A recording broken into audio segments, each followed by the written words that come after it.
ಮಂಡ್ಯ ಜಿಲ್ಲೆಯ ಕೊಪ್ಪ ಭಾಗದ ವಿಸಿ ನಾಲೆ ಅಚ್ಚುಕಟ್ಟು ಪ್ರದೇಶದ ರೈತರು ತಮ್ಮ ಜಮೀನಿಗೆ ನೀರು ಹರಿಸುವಂತೆ ಒತ್ತಾಯಿಸಿ ಜಿಲ್ಲಾಧಿಕಾರಿಗಳ ಕಚೇರಿ ಎದುರು ಪ್ರತಿಭಟನೆಯನ್ನ ನಡೆಸಿದ್ರು. ಬೆಳೆಗಳಿಗೆ ನೀರುಣಿಸದೆ ಸಂಕಷ್ಟಕ್ಕೀಡಾಗಿರುವ ರೈತರು ಸರ್ಕಾರದ ನಿರ್ಲಕ್ಷ್ಯ ಧೋರಣೆಯನ್ನ ತೀವ್ರವಾಗಿ ಖಂಡಿಸಿದ್ದಾರೆ. ಶಿಂಷಾನಾಲಾ ರೈತ ಹಿತರಕ್ಷಣಾ ಸಮಿತಿಯ ನೇತೃತ್ವದಲ್ಲಿ ನಡೆದ ಈ ಪ್ರತಿಭಟನೆಯಲ್ಲಿ ಹಲವಾರು ಗ್ರಾಮಗಳ ರೈತರು ಪಾಲ್ಗೊಂಡಿದ್ರು. ಮಾಜಿ ವಿಧಾನ ಪರಿಷತ್ ಸದಸ್ಯ ಕೆಟಿ ಶ್ರೀಕಂಠೇಗೌಡ ಅವರ ನೇತೃತ್ವದಲ್ಲಿ ರೈತರು ಸರ್ಕಾರ ಮತ್ತು ನೀರಾವರಿ ಇಲಾಖೆ ಅಧಿಕಾರಿಗಳ ವಿರುದ್ಧ ಘೋಷಣೆಗಳನ್ನ ಕೂಗಿದ್ದಾರೆ. ಶಿಂಷಾ ನದಿಯ ಅಚ್ಚುಕಟ್ಟು ಪ್ರದೇಶದ ರೈತರಿಗೆ ಬೇಸಿಗೆಯಲ್ಲಿ ನೀರು ಒದಗಿಸುವಲ್ಲಿ ಅಧಿಕಾರಿಗಳು ವಿಫಲರಾಗಿದ್ದಾರೆ ಎಂದು ರೈತರು ಆರೋಪ ಮಾಡಿದ್ದಾರೆ. ಕೆರೆ ಒತ್ತುವರಿಯನ್ನ ತೆರವುಗೊಳಿಸಬೇಕು ಮತ್ತು ರೈತರಿಗೆ ಸಮರ್ಪಕವಾಗಿ ನಾಲೆಗಳಿಗೆ ನೀರು ಹರಿಸಬೇಕು ಎಂದು ಪ್ರತಿಭಟನಾಕಾರರು ಆಗ್ರಹಿಸಿದ್ದಾರೆ. ಪ್ರತಿಭಟನೆಯಲ್ಲಿ ಮಾತನಾಡಿದ ರೈತ ಮುಖಂಡರು, ಕೃಷಿ ಸಚಿವರ ಕ್ಷೇತ್ರದಲ್ಲಿಯೇ ರೈತರಿಗೆ ಈ ದುಸ್ಥಿತಿ ಬಂದಿದೆ. ನಮ್ಮ ಕ್ಷೇತ್ರದ ಶಾಸಕರು ರೈತರ ಕಷ್ಟಕ್ಕೆ ಸ್ಪಂದಿಸ್ತಾ ಇಲ್ಲ ಎಂದು ದೂರಿದ್ದಾರೆ. ಇದೇ ವೇಳೆ ರೈತರಿಗೆ ನೀರು ನೀಡದೆ 6ನೇ ಹಂತದ ಕುಡಿಯುವ ನೀರಿನ ಯೋಜನೆಯನ್ನ ಕೈಗೊಳ್ಳುತ್ತಿರುವುದಕ್ಕೆ ಆಕ್ರೋಶ ವ್ಯಕ್ತಪಡಿಸಿದ್ರು. ರೈತರಿಗೆ ನೀರಿಲ್ಲ, ಆದರೆ 6ನೇ ಹಂತದ ಯೋಜನೆ ಬೇಕಾ? ಮೇಕೆದಾಟು ಯೋಜನೆ ಮಾಡಿಕೊಳ್ಳಿ. ಈ ಯೋಜನೆಯಿಂದ ಮದ್ದೂರು ಮತ್ತು ಮಳವಳ್ಳಿ ಭಾಗದ ರೈತರಿಗೆ ತೊಂದರೆ ಆಗಲಿದೆ. ಸರ್ಕಾರ ಕೂಡಲೇ 6ನೇ ಹಂತದ ಯೋಜನೆ ಕೈಬಿಡಬೇಕು ಎಂದು ಆಗ್ರಹ ಮಾಡಿದ್ದಾರೆ. ರೈತರ ಸಮಸ್ಯೆಗಳನ್ನ ಪರಿಹರಿಸುವಲ್ಲಿ ಉಸ್ತುವಾರಿ ಸಚಿವರು ಮೌನ ವಹಿಸಿದ್ದಾರೆ ಎಂದು ಆರೋಪಿಸಿದ ರೈತರು ಮುಂದಿನ ದಿನಗಳಲ್ಲಿ ಉಗ್ರ ಹೋರಾಟ ನಡೆಸುವುದಾಗಿ ಎಚ್ಚರಿಕೆಯನ್ನ ನೀಡಿದ್ದಾರೆ. ಪ್ರತಿಭಟನೆಯ ನಂತರ ರೈತರು ಜಿಲ್ಲಾಧಿಕಾರಿಗೆ ಮನವಿಯನ್ನ ಸಲ್ಲಿಸಿದ್ರು. ರೈತರ ಈ ಪ್ರತಿಭಟನೆಗೆ ಸಂಬಂಧಿಸಿದಂತೆ ಸರ್ಕಾರ ಮತ್ತು ಸಂಬಂಧಪಟ್ಟ ಅಧಿಕಾರಿಗಳು ಯಾವ ಕ್ರಮ ಕೈಗೊಳ್ಳುತ್ತಾರೆ ಎಂಬುದನ್ನ ಕಾದು ನೋಡಬೇಕಾಗಿದೆ.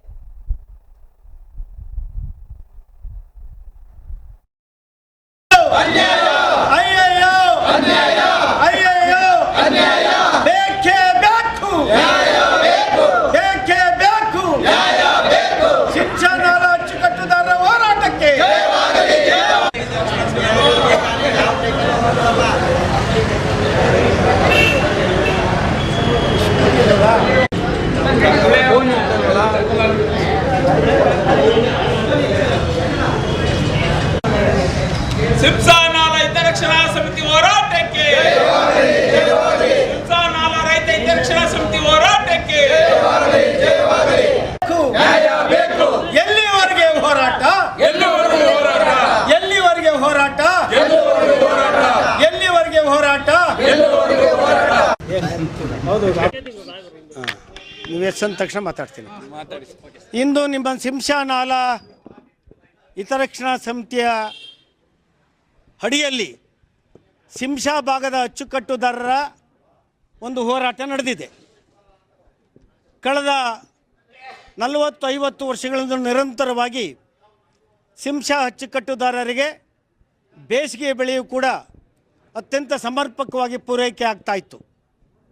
ಆ ಭಾಗದಲ್ಲಿ ಜನ ಕಬ್ಬನ್ನು ಬೆಳೆದು ಸಕ್ಕರೆ ಕಾರ್ಖಾನೆಗೆ, ಕೊಪ್ಪ ಸಕ್ಕರೆ ಕಾರ್ಖಾನೆಗೆ ಕಬ್ಬನ್ನು ಸರಬರಾಜು ಮಾಡ್ತಾಯಿದ್ರು. ಈ ಬಾರಿ ಮತ್ತು ಕಳೆದ ವರ್ಷದಿಂದ ಬೇಸಿಗೆ ಬೆಳೆಯ ನೀರಿನ ತೀವ್ರ ಅಭಾವ ನಮ್ಮನ್ನು ಕಾಡ್ತಾ ಇದೆ. ಬೆಳೆಗಳು ಒಣಗ್ತಾ ಇದೆ. ಭಾಳ ಜನ ಬೇಸಿಗೆ ಬೆಳೆಯನ್ನು ಒಡ್ಲಿಕ್ಕೆ ಸಾಧ್ಯ ಆಗಿಲ್ಲ. ಇದು ಘೋರ ಅನ್ಯಾಯ. ಹಾಗಾಗಿ ಇವತ್ತು ಬೋಳಾರೆ ಕೆರೆಯಿಂದ ಶಿಂಷಾ ನಾಲೆಗೆ ನೀರನ್ನು ಡಂಪ್ ಮಾಡುವಂಥ ವ್ಯವಸ್ಥೆಯನ್ನು ನೀರಾವರಿ ಇಲಾಖೆ ಕೈಗೊಳ್ಳಬೇಕು. ಅಗತ್ಯ ಬಿದ್ದರೆ ಮಾರ್ಕೋನಹಳ್ಳಿ ಡ್ಯಾಮ್ನಿಂದ ಆ ಬೋಳಾರೆ ಕೆರೆಗೆ ನೀರನ್ನು ಪೂರೈಸ್ತಕ್ಕಂಥ ಏರ್ಪಾಡು ಹಳೆ ಹಿಂದಿನ ಯೋಜನೆಯನ್ನು ಜಾರಿ ಕೊಡುವಂಥ ಪ್ರಯತ್ನ ಮಾಡಬೇಕು. ಅದರ ಜೊತೆಗೆ ಬೋಳಾರೆ ಕೆರೆಗೆ ಸೇರಿದಂತೆ 700 ಎಕರೆ ಜಮೀನನ್ನು ಒತ್ತುವರಿ ಮಾಡಿದ್ದಾರೆ. ಆ ಅಕ್ರಮಾತಿ ಜನರನ್ನು ಒಕ್ಕಲೆಬ್ಬಿಸಿ ಕೆರೆ ಭೂಮಿಯನ್ನು ಅವರಿಂದ ವಸೂಲಿ ಮಾಡಿ ಕೆರೆಗೆ ಜಿಲ್ಲಾಧಿಕಾರಿಗಳು ಕೊಡಿಸ್ಕೊಡ್ಬೇಕು ಅಂತೇಳಿ ಮನವಿ ಮಾಡ್ತೇವೆ. ಇವತ್ತು ಜಿಲ್ಲಾಧಿಕಾರಿಗಳ ಮೂಲಕ ಈ ಕೂಡಲೇ ನಾಲೆಗಳಿಗೆ ಭೇಟಿಯನ್ನು ಕೊಟ್ಟು ಎಲ್ಲ ಸೂಪರಿಂಟೆಂಡೆಂಟ್ ಇಂಜಿನಿಯರ್, ಎಕ್ಸಿಕ್ಯೂಟಿವ್ ಇಂಜಿನಿಯರ್ ಜೊತೆಗೆ ಬಂದು ನಮಗೆ ಸಮರ್ಪಕ ನೀರನ್ನು ಪೂರೈಕೆ ಮಾಡುವಂಥ ದಿಸೆಯಲ್ಲಿ ಕ್ರಮ ಕೈಗೊಳ್ಳಬೇಕು ಅಂತೇಳಿ ಆಗ್ರಹಿಸ್ತಾ ಇವತ್ತು ಮನವಿಯನ್ನು ಜಿಲ್ಲಾಧಿಕಾರಿಗಳಿಗೆ ಮತ್ತು ಅಧೀಕ್ಷಕ ಅಭಿಯಂತರು ನೀರಾವರಿ ಇಲಾಖೆಗೆ ಸಲ್ಲಿಸ್ತಾ ಇದ್ದೇವೆ. ನಮಸ್ಕಾರ. ಸಾಕಷ್ಟು ರೈತರು ಮನವಿ ಕೂಡ ಮಾಡಿದ್ದಾರೆ, ಕೊನೆ ಭಾಗಕ್ಕೆ ನೀರು ತಲುಪ್ತಾ ಇಲ್ಲ. ಆದರೂ ಈ ನಡುವೆ 6ನೇ ಹಂತದ ಕುಡಿಯುವ ನೀರಿನ ಯೋಜನೆಗೆ ಸರ್ಕಾರ 6ನೇ ಹಂತದ ಕುಡಿಯುವ ನೀರಿನ ಯೋಜನೆಯನ್ನು ಮಾಡಿದ್ರೆ ನಮಗೆ ಬೆಳೆಗಳಿಗೆ ನೀರೇ ಇರೋದಿಲ್ಲ. ಈಗಲೇ ನೀರಿನ ಹಾಕಾರ ಇದೆ. ನೀವು ಕುಡಿಯುವ ನೀರಿಗೆ ಬೇರೆ ಪರ್ಯಾಯವನ್ನು ಮಾಡಿಕೊಳ್ಳಿ. ನೀವೇನಾದರೂ ಮೇಕೆದಾಟು ಯೋಜನೆ ಹೇಳ್ತಾ ಇದ್ದೀರಲ್ಲ, ಅಲ್ಲಿಂದ ಏನಾದರೂ ನೀವು ಪರ್ಯಾಯವನ್ನು ಮಾಡಿಕೊಳ್ಬೇಕೇ ಹೊರತು ಯಾವ ಕಾರಣಕ್ಕೂ 6ನೇ ಹಂತವನ್ನು KRSನ ನೀವು ಮಾಡ್ತಕ್ಕಂಥದ್ದನ್ನ ಕೂಡಲೇ ನಿಲ್ಲಿಸಬೇಕು. ಅದು ಈ ಭಾಗದ ಬೆಳೆಗಾರರಿಗೆ ತುಂಬ ತೊಂದರೆ ಆಗ್ತದೆ. ಅದರಲ್ಲೂ ಟೇಲ್ ಆ್ಯಂಡ್ ಮದ್ದೂರು ತಾಲೂಕಿನ ಜನ, ಸಿಂಶ ಅಚ್ಚುಕಟ್ಟುದಾರರು, ಮಳವಳ್ಳಿ ತಾಲೂಕಿನವ್ರಿಗೆ ತೀವ್ರವಾದ ತೊಂದರೆ ಆಗ್ತದೆ. ನಾವು ಬೆಳೆಗಳನ್ನೇ ಬೆಳೀಲಿಕ್ಕೆ ಆಗೋದಿಲ್ಲ. ಹಾಗಾಗಿ ಸರ್ಕಾರ ಕೂಡಲೇ ಎಚ್ಚರಿಕೆಯನ್ನು ವಹಿಸಬೇಕು. ನೀರಾವರಿ ಸಚಿವರು ಕೂಡಲೇ ನೀರನ್ನು ಮೇಕೆದಾಟದಿಂದ ಪೂರೈಸುವ ದಿಸೆಯಲ್ಲಿ ಕಾರ್ಯೋನ್ಮುಖರಾಗಬೇಕು ಅಂತೇಳಿ ಕೂಡ ನಾವು ಆಗ್ರಹಿಸ್ತೇವೆ.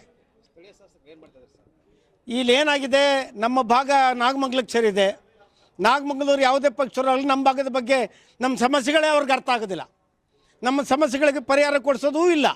ಈಗ ಉಸ್ತುವಾರಿ ಸಚಿವರೇ ನಮ್ಮ ಭಾಗದ ಶಾಸಕರು, ನೀವು ನಮಗೆ ನೀರನ್ನ ಕೊಡಿಸ್ಲಿವಲ್ಲ. ಹಿಂದೆ ಮಂಚೇಗೌಡರಂಥ ಶಾಸಕರಿದ್ದಾಗ ನಾಲೆ ಮೇಲೆ ಬಂದು ನೀರನ್ನು ಕೊಡಿಸ್ತಾಯಿದ್ರು, ಭೂಮಿಗಳಿಗೆ ನೀರನ್ನು ಹಚ್ತಾಯಿದ್ರು. ಅಗತ್ಯ ಬಿದ್ದರೆ 1-2 ದಿನ ಹೆಚ್ಚು ನೀರನ್ನು ಹರಿಸ್ತಾಯಿದ್ರು ನಾಲ್ವೆಯಲ್ಲಿ.